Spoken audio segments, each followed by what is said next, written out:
Are you aware that money behaves like a well-trained animal and only obeys those who know how to call it with the correct vibration? When you learn to command it, it doesn't just arrive, but expands in extraordinary ways. There are hidden energies that determine how much money enters your life and how much departs. And even laboring diligently, you may experience something blocking this energy. In 1925, Florence Scovel Shinn, a revolutionary teacher of spiritual science, discovered something revolutionary. Money doesn't respond to need, but to authority. During the Great Depression, she taught ordinary women to command their money, and many multiplied their income in the midst of the worst economic crisis in history. The first principle is the decree of divine multiplication. Florence taught that money is a form of intelligent force that functions through specific laws. Money answers to the vibration of authority, much more than to that of need. When you come to money as one who begs, you push away it. When you approach it as one who commands, you attract it. Money functions like a well-trained soldier. If the commander falters, the soldier doesn't act, but when the order is clear and firm, money flows. In New York, Florence taught her students to take greater authority.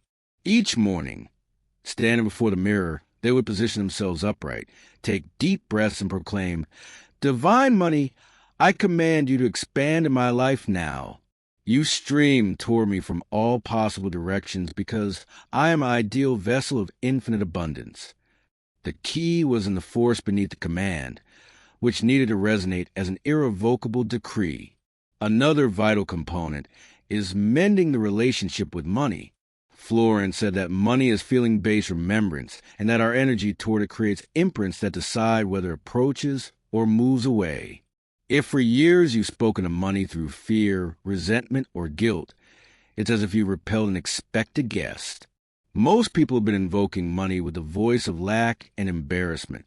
Before ordering your money, Florence taught making peace with it.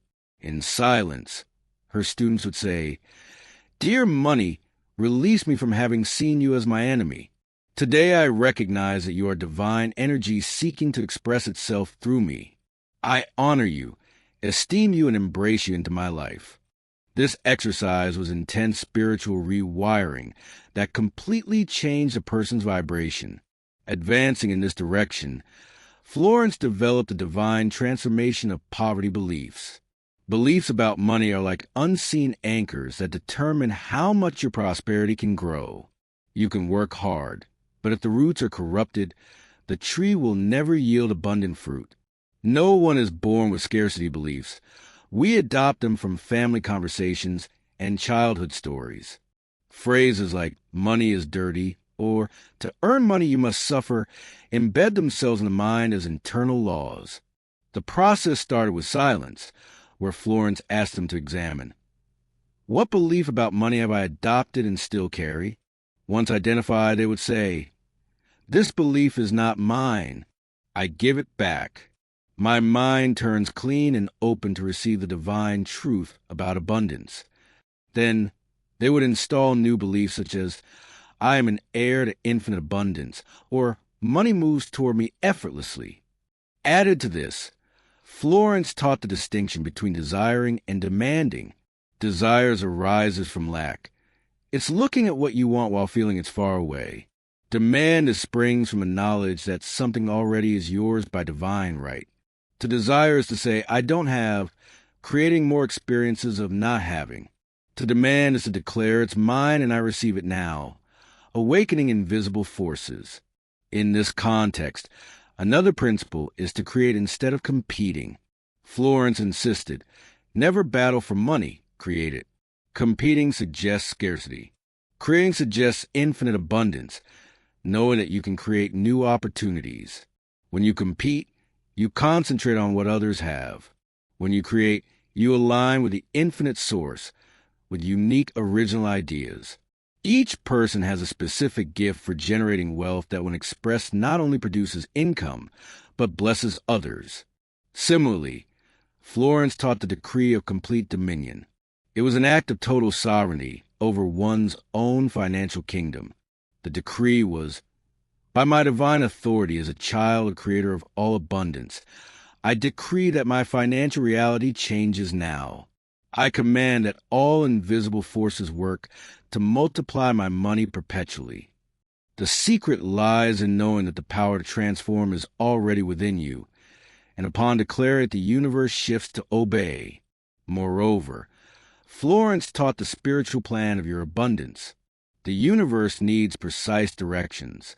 It was about defining how much, how, when, and for what you would receive. Her students dedicated a daily moment to answer, how much money do I want?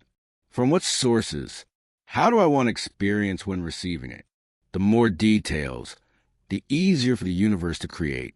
The design must be formulated from a consciousness of shared abundance. With this in mind, the last step is to sustain prosperous consciousness. Igniting abundance is the first part. Mastery lies in maintaining it.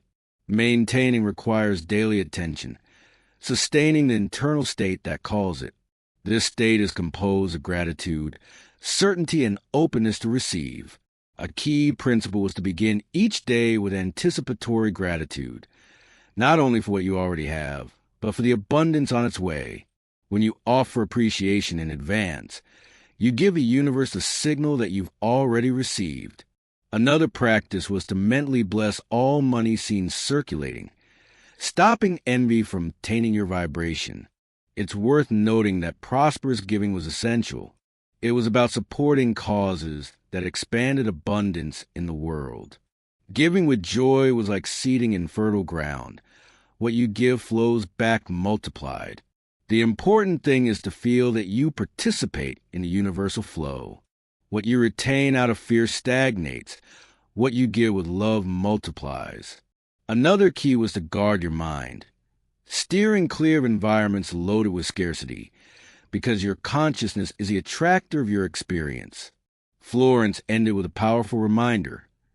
You are not a victim of economic circumstances. You are the architect of your financial reality. Money is your partner and friend. Now reassert your commitment by saying, I decree that my prosperity increases perpetually in perfect harmony. I give with joy, receive with gratitude, and maintain the infinite flow of my wealth. If these words connected, write in the comments, I decree, to seal your commitment. Share this video with someone who needs to remember they are the creator of their reality. Subscribe to the channel and activate the bell, because I will reveal more principles that can multiply your prosperity. Abundance doesn't come to those who pause, but to those who command.